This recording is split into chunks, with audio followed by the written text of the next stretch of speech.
is it? It's me, the vegan fashionista.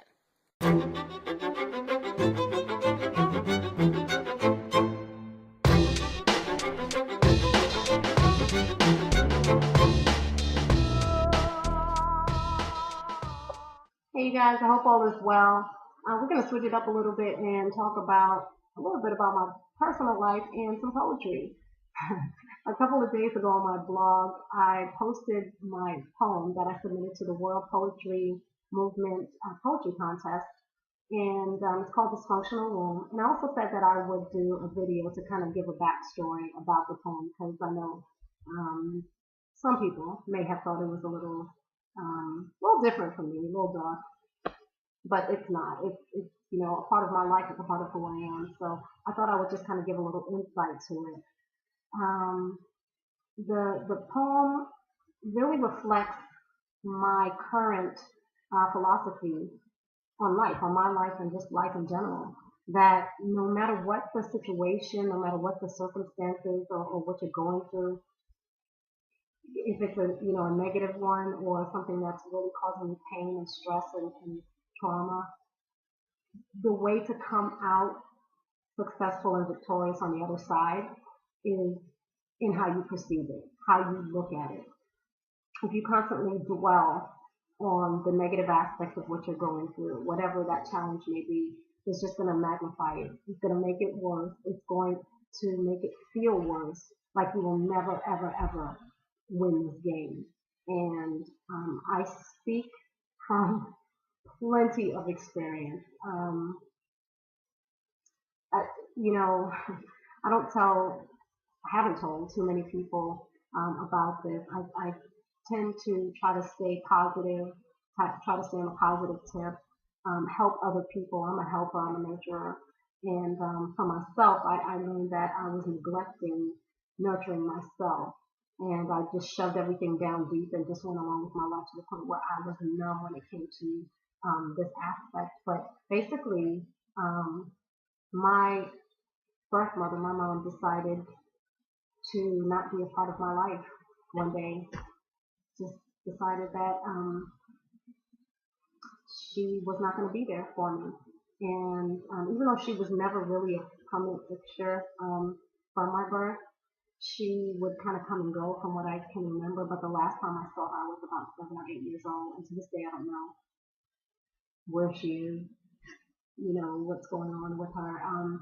And I, of course, struggled with that for the majority of my life. I mean, what little girl can survive without the love of her mother, without the reassurance that, she means something, and then to not have my father in my life either. It was like a double whammy. It was like, what did I do to deserve these circumstances?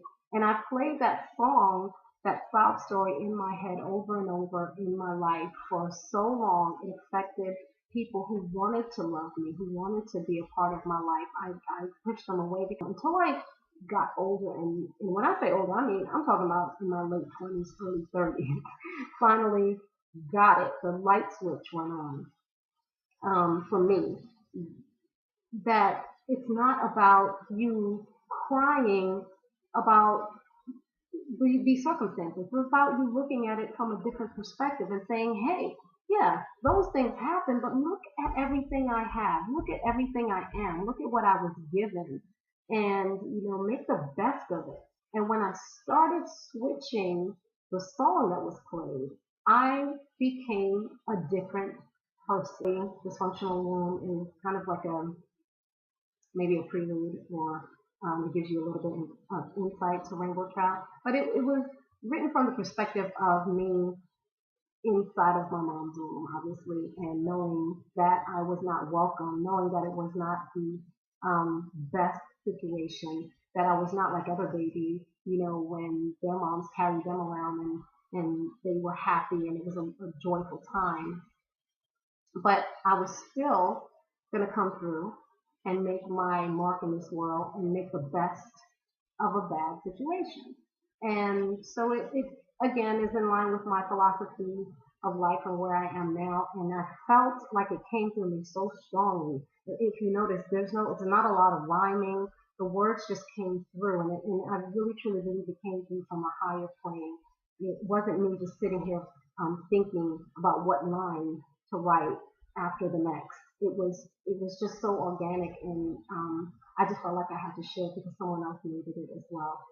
So that's a little bit about a little backstory about the poem, and a lot probably about me that you didn't know. But it's okay. It's okay. I'm okay with it now. I'm okay with sharing my story, and I know that I am more than my circumstances. So I hope that this helps somebody. And the poem, me reading the poem, is coming up. So stick around, and thank you guys so much for your time and always supporting me. Take care. The darkness of its shelter prepared me for a lifetime. An absence of warmth, a presence of resentment. Nothing nourished me. She never spoke my name. I don't remember a visit from love. I don't remember a visit from joy. I don't remember asking for much. Yet her womb rejected me. I wasn't welcome. It trapped me with scorn and made me afraid. But my pulse was my lullaby, and it often sang out my name. Otherwise alone, I had no sanity. No passers-by smiled at my bulging intrusiveness. She never invited them to touch her new girl. She had no glow. But her mind was ticking. What would she do? How would her life mimic what it was before? Before I was planted and morphed into a life she could no longer ignore. Maybe it was time for me to surrender.